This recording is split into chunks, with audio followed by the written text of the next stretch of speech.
Alhamdulillahirabbil alamin wassalatu wassalam ala asyrafil anbiya'i wal mursalin wa ala alihi wa sahbihi ajmain. Subhanaka la ilma lana illa ma 'allamtana innaka antal alimul hakim. Rabbi shrah li sadri wa yassir li amri wahlul 'uqdatam min lisani yafqahu qawli. Amma ba'd. Alhamdulillah ala nikmatil Islam, alhamdulillah ala nikmatil iman, wa kafa biha min ni'mah. Alhamdulillah, segala puji bagi Allah Subhanahu wa taala.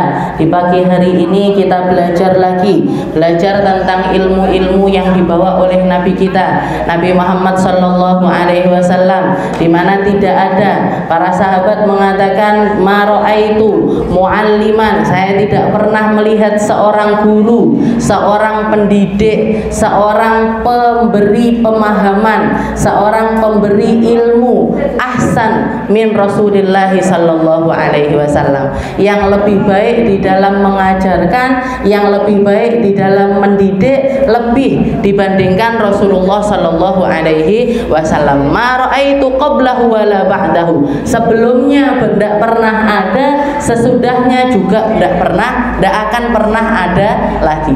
Pernah dikisahkan ada salah seorang sahabat, ada seorang sahabat laki-laki masih muda, dia masih muda sekali masuk ke dalam agama Islam, dan laki-laki ini atau sahabat ini, sahabat yang baru masuk Islam ini punya perangai senengane lungguh-lungguh karo wong wedok. Kalau orang sekarang rodok medoi gitu, agak melambai-lambai gitu. Jadi dia senengane duduk-duduk sama perempuan, sudah masuk Islam.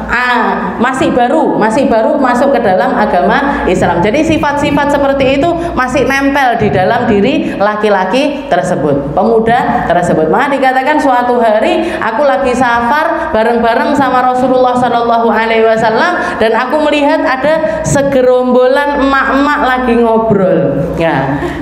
Kambuh penyakitku istilahnya, kambuh penyakit saya untuk fudul istilahnya. Ngomongin apa ini, emak-emak ini mesti seru ini omongannya, yang diobrolin ini mesti seru. Masalah masak iso dadi rena-rena nggih, lodeh siji karo liyane beda resepe. Mosok enakan kata iki kan.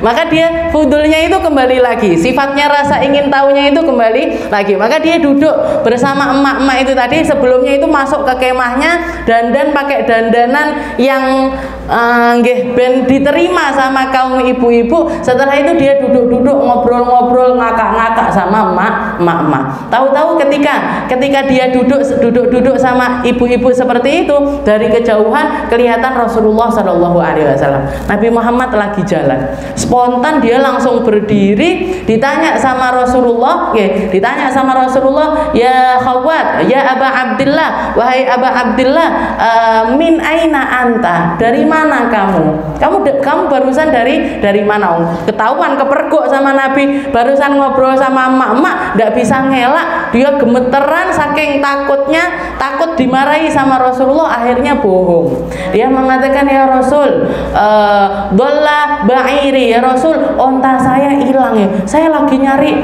onta saya ya Rasul. Nanya sama emak-emak ini tadi, nanya sama ibu-ibu. Maka Rasulullah, aslinya Rasulullah rohai, tapi didiamkan sama Nabi. Setelah itu Rasulullah cuman ketawa, habis itu pergi. Besoknya ketemu lagi sama Rasulullah di depan musola, di depan masjid, lagi wudhu. Jadi beliau ini mau wudhu, Rasulullah baru selesai wudhu. Aba Abdillah ini sampai mengatakan, ini wajahnya Rasulullah ini masih airnya itu masih netes-netes banyak. Setelah itu Rasulullah ngambil ridaknya Nabi atau sorbannya Nabi ini, dilemparkan sama Aba Abdillah ini, diberikan sama Aba Abdillah. Setelah itu Rasulullah nanya, piye kabare ontomu piye? Wes temu apa durung? Sudah ketemu apa belum ontanya? Katanya laki-laki itu, belum ya Rasul, belum. Ini saya nyari ini ya Rasul. Masih di perjalanan itu, belum balik ke Madinah, belum itu. Bohong lagi. Akhirnya, dan Rasulullah sangat tidak menerima kebohongan. Rasulullah itu paling benci sama yang namanya bohong. Bahkan Rasulullah mengatakan, ketika ada sahabat yang nanya, ya Rasul, ayasnil muslim, orang muslim apa mungkin berzina? Mungkin. tapi taubat. Orang muslim apa mungkin minum khamr ya Rasul? Mungkin, tapi taubat. Orang muslim apa mungkin? Oh, jadi maksiat macam-macam dikatakan sama Rasulullah, iya bisa tapi taubat. Iya bisa tapi taubat. Tapi begitu laki-laki tersebut nanya, "Ya Rasul, ayakdibul muslim? Apa seorang muslim itu layak untuk berbohong?" Katanya Rasulullah, layak dibul muslim. Orang muslim itu tidak pernah bohong. Maka Rasulullah tidak nerima. Tapi Rasulullah tahu orang ini bohong. Tapi Rasulullah piye carane biar dia itu istilahnya taubat dari kebohongan yang sedang dia lakukan. Akhirnya sejak saat itu ngindar ini. Kelihatan Rasulullah lari dia. Akhirnya sampai ada di satu momen ketika dia itu celingukan tengah malam ini ya. Tengah malam pengennya itu ben sholat subuh dhisik dhewe tapi tidak ketemu sama Rasulullah, delik-delik seperti itu, maka dia celingukan, Rasulullah mana ya ini. Begitu naik masuk di pintunya masjid, ternyata Rasulullah udah ada di belakang. Nengok dia, langsung lari ke dalam masjid, langsung ihram, langsung sholat. Allahu Akbar. Di khusyuk nih, ya di khusyuk nih, didawak nih sholatnya, ya dipanjang-panjang, suratnya panjang. Baca surat ini ditambahin nih, surat ini ditambahin nih. Maka Rasulullah cuman ngomong di belakangnya si Aba Abdillah ini mengatakan, "Ya Aba Abdillah, sholli ma syi'ta wa tawwil ma syi'ta fa ana antadirukal an guna." Wahai Aba Abdillah, sholat sakarepmu, dawakno sakarepmu, tak enteni nang kene. Tak tunggu kamu di sini. Langsung setelah itu dicepetin sama dia, salam. Setelah itu Rasulullah sudah nahan ketawa sambil nanya, "Ya Aba Abdillah, piye untamu wis ketemu?" Gimana? Untanya sudah ketemu apa belum? Katanya Aba Abdillah, "Tubtu ya Rasul, taubat saya ya Rasul, tidak ada ya Rasul, saya tidak punya unta saya ya udah hilang. Waktu itu saya cuman fudul aja, ini mak lagi ngobrol apa, saya dulunya seneng duduk-duduk sama perempuan, maka kambuh penyakit saya itu dan saya pengen tahu tentang mereka, dan itulah yang terjadi ya Rasul. Jadi tidak ada cerita unta hilang, saya bahkan tidak punya unta, maafkan saya ya Rasul." Rasulullah cuman ketawa. Di riwayat yang lain dikatakan setelah itu Rasulullah naruh tangannya di dada laki-laki tersebut, maka laki-laki tersebut mengatakan, "Sejak saat itu hilang perasaan saya yang pengen fudul sama omongannya perempuan, duduk-duduk sama perempuan, itu hilang dari dada saya." Ini cara pendidikannya Nabi, cara ngajarinnya Nabi. Ndak pakai diseneni, ndak pakai dinasehati aja loh, ndak. Ojo ngono, nggak baik dan lain, ndak ada sama sekali. Rasulullah cuman pakai kata-kata, "Ontone piye? Ontonya di mana? Udah ketemu apa belum?" Cuman dengan kata-kata yang seperti itu nyampe maksud dari dakwahnya Nabi untuk menghilangkan sesuatu yang tidak baik yang ada di dalam hati laki-laki tersebut, dicabut dengan doa, dicabut dengan perhatian, dicabut dengan cinta, dicabut dengan rasa pengen menyelamatkan orang ini agar dia bisa menjadi seorang muslim yang lebih baik dan lebih baik lagi. Ini dakwahnya Rasulullah Shallallahu Alaihi Wasallam. Benar sekali kalau para sahabat mengatakan, "Ma ra'aitu mu'alliman ahsana min Rasulillah qablahu wala ba'dahu." Jadi saya tidak pernah menemukan ada seorang pendidik yang lebih baik dibandingkan Rasulullah Shallallahu Alaihi Wasallam. Sebelumnya tidak pernah nemu dan setelahnya pun tidak akan pernah ada lagi. Maka kita beruntung belajar apapun yang dipelajari oleh para sahabatnya Nabi lewat lisannya Rasulullah Shallallahu Alaihi Wasallam. Kita lanjutkan pembahasan kita di dalam kitab Sulamut Taufik, tangga menuju taufik. Di sini kita sampai di halaman, kalau bahasa Arabnya di halaman 21, kalau bahasa terjemahnya ada di halaman 22. Syurutut thaharah, syaratnya thaharah. Kemarin kita sudah sampai di dalam pembahasan tentang air yang bisa digunakan untuk bersesuci. Air yang bisa digunakan untuk bersesuci. Setelah itu qala al-mu'allif rahimahullahu taala wa nafa'ana bi ulumi fid darain. Sang mu'allif Habib Abdullah bin Husain bin Thahir mengatakan, wa man lam yajidil ma au kana yadurruhul ma tayammama ba'da dukhulil waqt. Wa man lam yajid, barang siapa yang tidak nemu air, kemarin wasilahnya toharoh atau jalan untuk menuju toharoh itu nggih kan harusnya pakai air, wudu nggih pakai air, mandi nggih pakai air, bersihkan najis juga pakai air. Maka sekarang fa illam yajidil ma wa man lam yajidil ma, barang siapa yang tidak nemu air nggih, barang siapa yang tidak nemu air au kana yadurruhul ma, atau dia tidak bisa menggunakan air. Airnya ada tapi dianya yang tidak bisa menggunakan air. Jadi ini asbabut tayammum, sebabnya tayammum. Jadi orang baru boleh tayammum kalau misalkan dia itu mau toharoh dan tidak nemu air hissian au maknawiyan. Secara hissi, secara hissi itu apa? Secara hissi itu yo airnya tidak ada, airnya itu tidak ada, atau airnya ada tapi dianya tidak bisa nyampe ke air tersebut.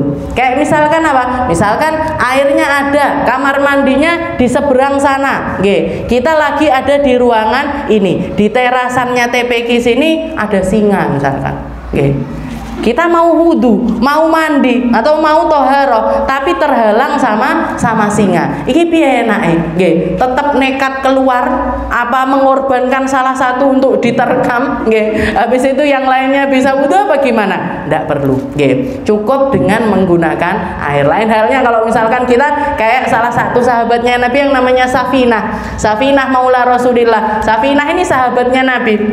Beliau itu pernah naik kapal di tengah lautan, di tengah lautan kena badai, kapalnya hancur, kapalnya itu hancur. Setelah itu nyampe ke tepian sama rombongan ini, renang-renang dari tengah sampai di pantai. Setelah itu sama para sahabat ini masuk ke dalam hutan, istilahnya nyari selamat, masuk ke dalam hutan, ketemu sama seekor singa, ketemu sama harimau Abul Harith. Jadi ketemu sama seekor harimau. Jadi dia balik wis ndak punya kapal, mau maju ketemu sama harimau. Ki piye iki enake? Nggih. Gimana ini, apa dikorbankan satu apa gimana? Maka dikatakan waktu itu si Safinah ini langsung maju ngomong sama harimaunya, mengatakan, ya Abul Harith, ana Safinah maula Rasulillah. Wahai harimau, saya ini Safinah. Nama saya Safinah. Saya ini orang yang biasa bantu-bantu di rumahnya Rasulullah Shallallahu Alaihi Wasallam. Fadullani, diceritain setelah itu, saya berangkat dari Madinah mau begini-begini, di tengah perjalanan kena badai dan lain sebagainya. Sekarang kami mau kembali ke laut, tidak bisa, tidak punya kendaraan. Fadullani ala thoriq, maka sekarang pandu kami untuk nyari jalan keselamatan. Saya nyari jalan ke kota lagi. Maka dikatakan waktu itu harimaunya cuman ham itu gini, gereng lah, dewe digerengi melayu, melayu ae wis. Ini ndak, tapi setelah itu, setelah dia gereng-gereng seperti itu, jalan Safinah sak rombongan ini berjalan di belakangnya sampai di tempat jalan keluar dari hutan tersebut. Setelah itu gereng lagi, maksudnya jadi sampai para sahabat ini sadar, maksudnya dia udah nyampe lewato sini. Maka dikatakan waktu itu setelah dia melakukan seperti itu, masuk lagi ke hutan. Nah, kalau kita setara imannya kayak Safinah ini enggak apa-apa. Safinah, aku arep wudu rono. Nggih, mau wudu ini, mau sholat ini, waktunya sudah mepet, minggiro dhisik. Insyaallah ndak ngalih, insyaallah. Insyaallah ndak. Jadi itu secara hissi, secara hissi itu airnya ada, airnya ndak ada, atau ada tapi terhalang untuk sesuatu, atau ada tapi dipakai untuk minum. Kalau misalkan air ini dipakai untuk wudhu, habis sudah, ndak ada lagi untuk minum. Maka gimana di saat itu? Wajib tayamum. Jalan keluarnya adalah melaksanakan tayamum. Au maknawiyan. Maknawiyan ini gimana? Kalau maknawiyan itu airnya ada tapi kitanya yang tidak bisa pakai air, sakit misalkan, atau kena luka bakar, atau kena sakit yang dokter mengatakan kalau misalkan badan kamu ini kena air nanti tambah parah. Jadi patokannya tambah parah atau bahkan bisa sampai menuju ke kematian, maka di sini wajib hukumnya untuk melaksanakan tayamum. Boleh enggak nekat pakai air? Enggak boleh. Enggak boleh. Jadi mengorbankan nyawanya untuk melaksanakan wudhu, di situ hukumnya adalah haram. Jadi agama ngasih jalan keluarnya lewat melaksanakan tayamum. Jadi di sini malam yajidil ma, hissan. Jadi barang siapa yang tidak nemukan air, aukana yadurruhul ma, atau dia tidak bisa menggunakan air, atau menemukan tapi membahayakan dirinya, tayammama. Tayammama. Setelah itu tayammama ba'da dukhulil waqt. Syarat pertama untuk melaksanakan tayammum yang harus kita lakukan adalah memastikan masuknya waktu sholat. Jadi memastikan masuknya waktu sholat, karena tayamum ini tidak bisa dilakukan kalau belum masuk waktu sholat. Jangan mau sholat duhur, tayamum dulu untuk melaksanakan sholat duhur. Piye aku tak tayamum dhisik jam 11 misalkan, saya tayamum jam 11, duhure setengah 12, habis itu langsung melaksanakan sholat, gimana hukumnya? Tidak sah. Jadi tayamum itu dilaksanakan setelah memastikan masuknya waktu sholat. Jadi ba'da dukhulil waqt wa zawalin najasah, dan juga setelah menghilangkan najis. Jadi setelah menghilangkan najis. Kalau misalkan jadi menghilangkan najisnya ini harus dilaksanakan setelah kita berniat untuk setelah masuknya waktu dan kita berniat untuk tayamum. Lain halnya sama wudhu. Kalau wudhu tidak harus izalatun najasahnya itu, tidak harus menghilangkan najisnya itu sebelum wudhu, tidak harus. Misalkan kayak gimana? Misalkan jenengan pakai baju, bajunya ini ada najisnya, ada ompolnya anak kecil misalkan, tapi sudah kering, tapi sudah kering. Nah, jenengan cebok wudhu pakai baju itu, pakai baju yang ada najisnya tersebut. Selesai wudhu ke kamar ganti baju, ganti baju yang suci. Gimana hukumnya? Boleh apa enggak? Boleh, boleh. Istilahnya boleh seperti itu. Yang penting kita memastikan ompolnya juga enggak kena bagian-bagian yang lain yang enggak akan mengenai badan kita, maka boleh. Tapi kalau misalkan di tayamum ini izalatun najasahnya atau penghilangan najisnya ini harus dilaksanakan sebelum tayamum. Jadi salin baju dulu, baru setelah itu tayamum. Baru setelah itu tayamum. Atau kalau orang sakit di rumah sakit misalkan pakai pempes, gimana ini? Ganti dulu apa enggak? Harus ganti dulu. Ganti dulu, baru setelah itu tayamum. Ganti, dibersihkan, baru tayamum. Wa ma'rifatul qiblah. Jadi ini syaratnya setelah masuknya waktu, setelah menghilangkan najis, wa ma'rifatul qiblah, setelah memastikan arah kiblat. Setelah memastikan arah kiblat. Kiblatnya neng di, kiblatnya arahnya sana. Nah, baru setelah itu tayamum. Kenapa sih kok seperti itu? Agar setelah tayamum itu bisa langsung melaksanakan sholat. Karena tayamum ini toharoh doruri, toharoh darurat. Semua hal yang darurat, semua toharoh yang darurat itu harus dilaksanakan sedekat mungkin dengan sholatnya. Sedekat mungkin sama sholatnya. Jadi tayamum ini harus dilaksanakan sedekat mungkin dengan sholat kita. Nah, jadi wa ma'rifatur, jadi sudah memastikan arah kiblat. Setelah itu pakainya alatnya ini apa? Alatnya untuk tayamum ini apa? Biturabin khalisin tahurin lahu gubar. Nggih. Jadi syaratnya debunya ini harus debu, nggih. Harus debu. Ndak boleh debu yang tercampur dengan sesuatu yang lain. Apa misalkan ada pasir, nggih, tapi wis kecampuran semen, nggih. Pasir tapi kecampuran sama semen. Jenengan pakai tayamum, bisa apa ndak? Ndak bisa, nggih. Pasir kecampuran sama kapur, ndak bisa. Jadi kecampuran sama apapun ini ndak bisa dipakai untuk tayamum. Nggih, nggak bisa dipakai. Kecampuran air, nggih. Wudunya tayamumnya pakai debu yang dicampur sama air. Katek napa niku lumpur misalkan. Gimana hukumnya? Ndak bisa. Nggih, harus yang kering. Setelah itu selain kering khalisin, tahurin, nggih. Pasirnya ini juga pasir yang suci, suci, belum pernah digunakan untuk tayamum sebelumnya, berarti gimana? Misalkan ada jenengan ngambil satu nampan, Bu, ayo kita tayamum. Di sini misalkan nggak ada air, kita tayamum bareng-bareng. Tanahnya ada, kita ngambil tanah satu nampan. Saya tayamum dari situ, terus dioper satu sampai semuanya pakai pasir itu. Bisa apa enggak? Tidak bisa. Jadi terus gimana? Satu orang satu nampan, satu orang satu tanah baru. Tidak bisa menggunakan tanah yang lainnya. Saya misalkan tayamum pakai debu yang ada di sini, bisa apa enggak? Bisa. Saya pakai yang di sini. Jangan pakai juga di sini. Gimana hukumnya? Tidak bisa. Jadi saya sini bagi tempat lah, siji sampai sana baru sah tayamumnya. Kapan lagi bisa digunakan lagi? Tempat ini kapan lagi digunakan lagi? Setelah ada jaraknya, setengah jam kemudian misalkan, atau 1 jam kemudian. Karena berarti kan sudah tertutupi debu yang lainnya. Debu ini kan selalu ada, gitu.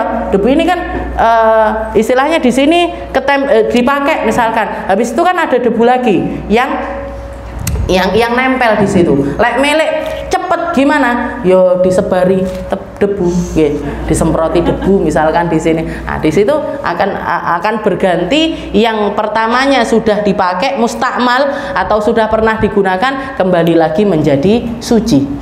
Tahur lahu gubar, dan debunya ini harus yang ada gubarnya. Gubar itu kelek ditepuk gitu. Nah, misalkan jenengan gelapin gitu, setelah itu dikasih senter, ditepuk gini, ada sesuatu yang keluar dari situ, bres. Nah, ini yang sering kelihatan di sofa, jenengan pek gitu di sofa, nanti ada yang keluar. Berarti gimana? Bisa dipakai untuk tayamum, bisa digunakan untuk tayamum. Lek ndak ada, kalau ndak ada, maka ndak sah untuk tayamum. Lahu gubar. Setelah itu anggotanya tayamum cuma 2, wajah sama kedua tangan. Wajah sama kedua tangan. Yuratibuhuma bidorbatain, harus tartib dengan dua kali ngambil tanah. Gimana? Maksudnya gimana? Jadi pertama aturannya, rukunnya tayamum niku kita niat dulu, nawaitu tayammuma listibahati fardhis shalah. Saya niat tayamum agar diperkenankan untuk melaksanakan sholat. Saya niat tayamum, jadi niatnya bukan nawaitu tayammuma gitu tok, ndak bisa. Atau kalau diwudukan lirafil hadatsil asghar, untuk mengangkat hadas kecil. Kalau tayamum ndak bisa, karena tayamum itu hakikatnya dia tidak mengangkat hadas, tapi istibahah lis shalah. Satu toharoh, satu pembersihan untuk kita diperkenankan untuk sholat, tapi hadasnya tidak terangkat. Mau itu hadas kecilnya atau hadas besarnya tidak terangkat dengan menggunakan tayamum. Maka niatnya adalah nawaitu tayammuma listibahati fardhis shalah. saya niat tayamum biar boleh sholat fardu, agar diperkenankan untuk sholat fardu. Ini niatnya tayamum yang paling atas, karena niat tayamum itu ada urutannya, ada yang paling atas, yaitu kalau kita meniatkan listibahati fardhi sholat, agar diperkenankan sholat fardu. Ini paling atas. Kalau sudah kita niat yang paling atas, yang bawah-bawahnya bisa digunakan. Misalnya mau jenengan pakai untuk sholat sunnah bisa, dipakai untuk ngaji, megang Quran bisa, dipakai iktikaf di masjid dan lain sebagainya. Ini diperkenankan kalau kita pakai niat yang paling atas. Tapi kalau yang bawahnya, nawaitu tayammuma listibahati sunnatis sholah, saya niat tayamum biar bisa sholat sunnah, mau duhaan misalkan, mau sholat duha, lagi sakit, tidak bisa kena air, akhirnya tayamum. Terus niatnya nawaitu tayammuma listibahati sunnatis sholah, saya niat tayamum biar bisa sholat sunnah duha, biar bisa duhaan. Gimana ini? Sholat ini tadi tayamum ini bisa ndak dipakai untuk sholat wajib? Ndak bisa. Dipakai untuk ngaji, dipakai untuk membaca Quran, bisa. Jadi yang bawahnya bisa, yang atasnya ndak bisa. Yang bawahnya bisa, yang atasnya. Nah, kalau yang pakai yang paling bawah, nawaitu tayammuma listibahati qiraatil Quran, saya niat tayamum biar diperbolehkan untuk membaca Al-Quran, megang Al-Quran. Nah, itu cuma bisa dipakai untuk ngaji, tidak bisa dipakai sholat sunnah, tidak bisa dipakai untuk sholat wajib. Maka yang paling afdol kita niatnya ya yang paling atas saja. Mau dipakai untuk sholat sunnah kah, mau enggak kah, mau dipakai ngaji kah, enggak kah, kita pakai yang paling atas, listibahati fardhis sholat, saya niat tayamum agar diperkenankan sholat fardu, agar diperkenankan sholat fardu. Setelah niat, nah itu tayamum listibahati fardhis sholat, nah, ditepuk ininya, debunya, ditepuk debunya. Setelah itu diratakan ke bagian wajah.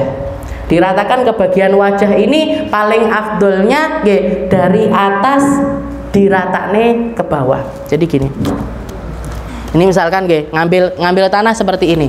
Diratakan di sini di bagian wajah atas, setelah itu ke samping, setelah itu diratakan. Roto kabeh niki. Kalau dari bawah boleh apa enggak? Ya boleh aja. Ngambil ini boleh. Dari samping boleh juga. Nah, tapi yang paling afdol dari bagian atas, setelah itu diratakan gini. Nah, ini tayamum. Setelah itu ngambil lagi untuk di tempat yang sama boleh, karena ketika dorbah yang pertama, ketika kita ngambil yang pertama ini kan bukan untuk tayamum tangan, tapi dipakai untuk tayamum wajah, maka tanah ini tadi tidak jadi mustakmal, tidak harus pindah. Tidak harus pindah ke tempat yang lain, tidak harus. Misalkan ambil lagi di tempat yang sama, setelah itu dipakai untuk bagian tangan. Nah, dipakai untuk tangan ini, tangan dibagi dua, separuh untuk bagian atas, separuh untuk bagian dalam. Jadi ngeten, seret sampai ke siku. Setelah siku diwalik ngeten, seret sampai ke bagian terakhir jempol untuk jempol. Setelah itu yang kiri ngoten, seret gini sampai ke siku, setelah itu dibalik seret jempol sama jempol, selesai. Jadi tayamum cuman dua bagian saja, tidak seperti wudhu yang tempatnya ada 5. Listibahati fardhis shalah, bidarbatain biniyati istibahati fardhis shalah, dengan niat agar diperkenankan untuk melaksanakan sholat fardu, agar diperkenankan untuk sholat fardu. Wa ma'an naqli, dan syaratnya juga kalau di dalam tayamum harus seperti itu, harus ngambil tanah untuk wajah, ngambil tanah untuk tangan. Tidak boleh wajah ngene Langsung, jadi tanahnya langsung ke wajah atau tangan digini-ginikan. Nah, tidak bisa. Karena tayamum itu sendiri artinya adalah qasad. Qasad itu bermaksud. Nah, bermaksud menjemput tanahnya. Jadi tidak boleh bagian itu langsung ke tempatnya, tapi harus lewat perantara tangan. An-naql. Jadi an-naql di sini hukumnya adalah wajib. Atau misalkan debu kan di mana-mana tayamum ngene-ngene ae. Nah, ini juga tidak boleh. An-naql. Au mashi awalil wajah, sampai ketika mengusap jadi niat dilakukan ketika memindahkan debu sampai ketika mengusap sebagian wajah. Dan niat ini tempatnya ketika mengusap wajah tadi. Jadi nawaitu tayamum itu ketika kita ngambil, ketika kita basuh wajah, sama dengan wudu, tempatnya niatnya itu, lafadznya pelafatannya boleh sebelumnya.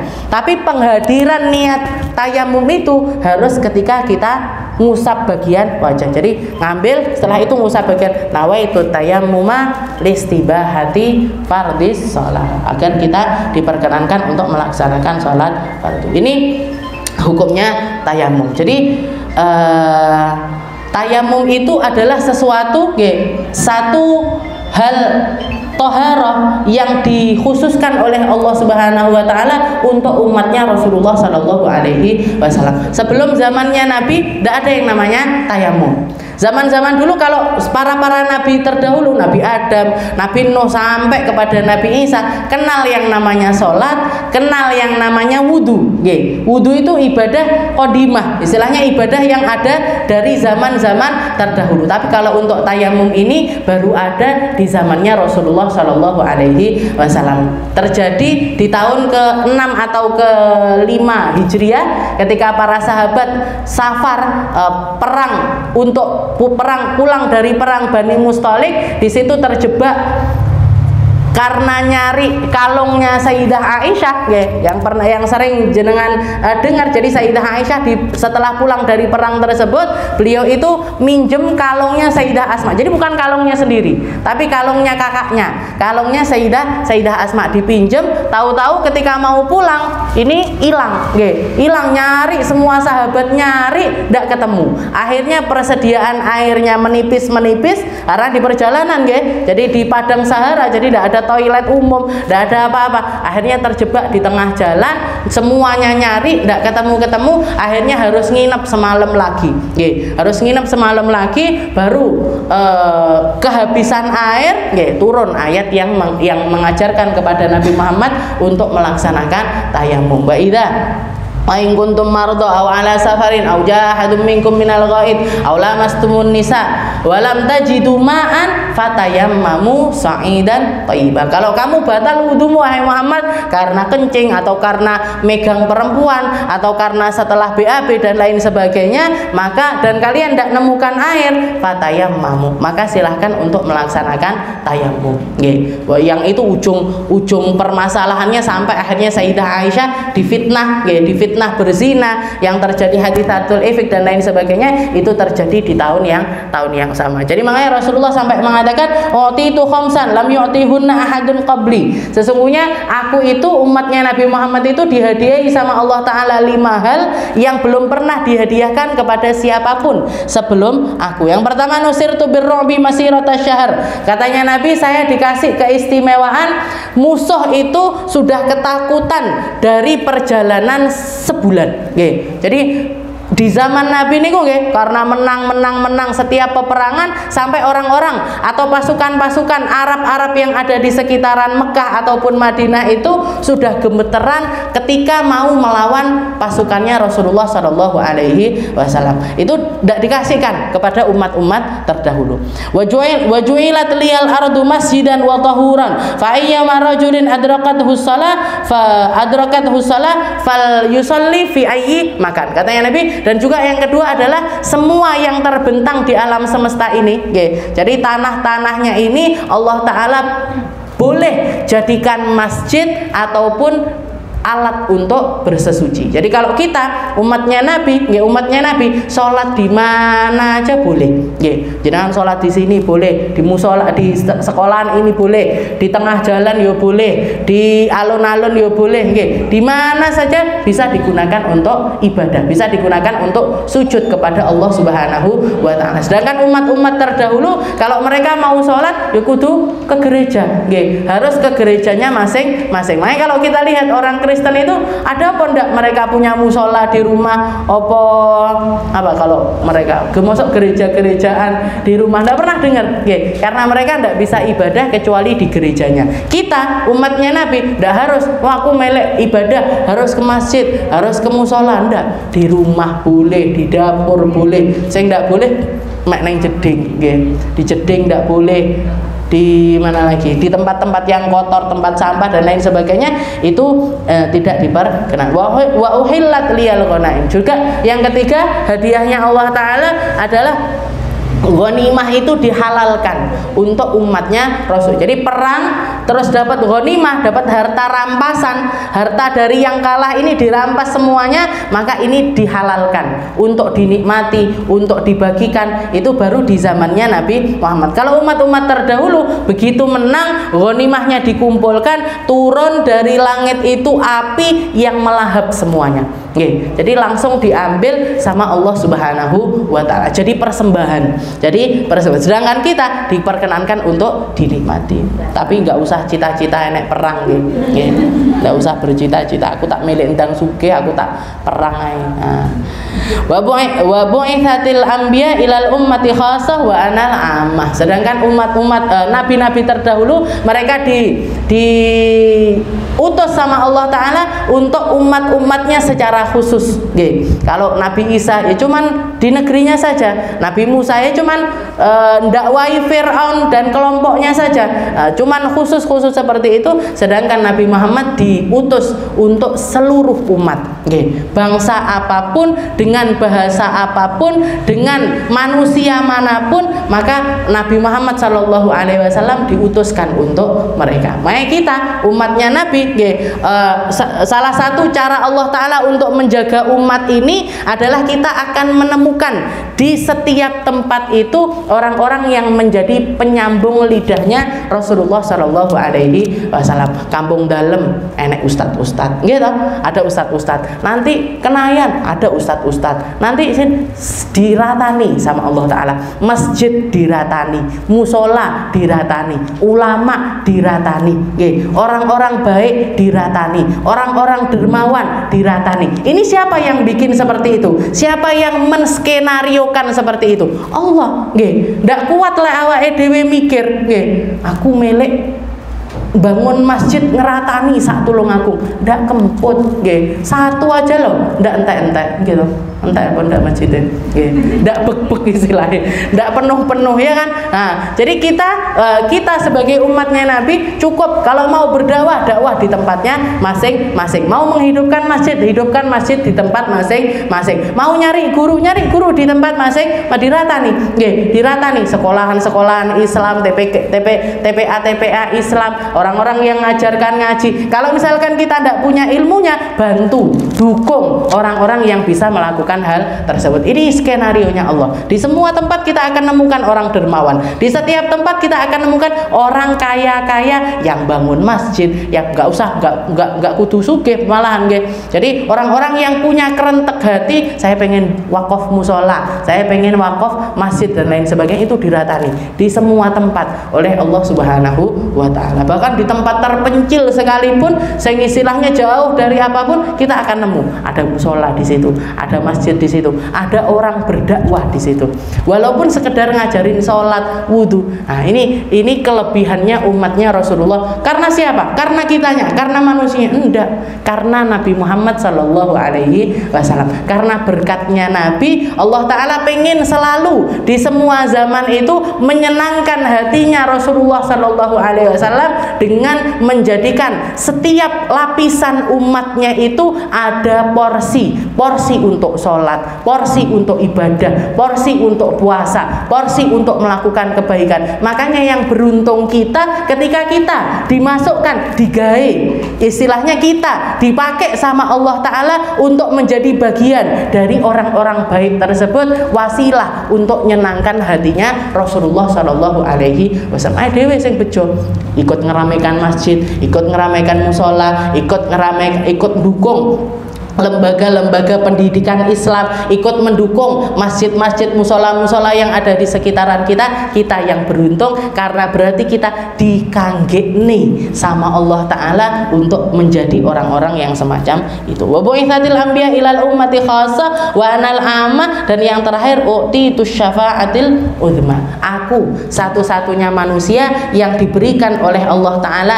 jatah syafa'atul uzma, syafaat yang terbesar, yaitu syafaat untuk memindahkan orang-orang dari padang mahsyar, dari sulitnya padang mahsyar, dari panasnya padang mahsyar. Ribuan tahun ada di tempat tersebut, tidak ada satu orang pun yang berani maju kepada Allah Ta'ala untuk mindahkan ke hal yang selanjutnya, mau untuk ditimbangkah, mau untuk ngambil kitab dengan tangan kanan dan lain sebagainya. Itu sebelum itu dicecer semuanya, orang soleh, orang baiknya, orang tidak baiknya dicecer semuanya di tempat yang namanya mahsyar. Semuanya tidak ada yang berani maju kepada Allah Ta'ala, cuman Nabi Muhammad Sallallahu Alaihi Wasallam. Jadi ini 5 hadiahnya Allah Ta'ala yang dikhususkan untuk Nabi kita, Nabi Muhammad Sallallahu Alaihi Wasallam. Jadi sini selesai tentang syarat-syarat bersuci. Insya Allah di pertemuan selanjutnya kita bahas tentang larangan bagi yang batal wudhu. Jadi kalau batal wudhu, apa saja yang diharamkan bagi mereka. Wallahu a'lam bishawab.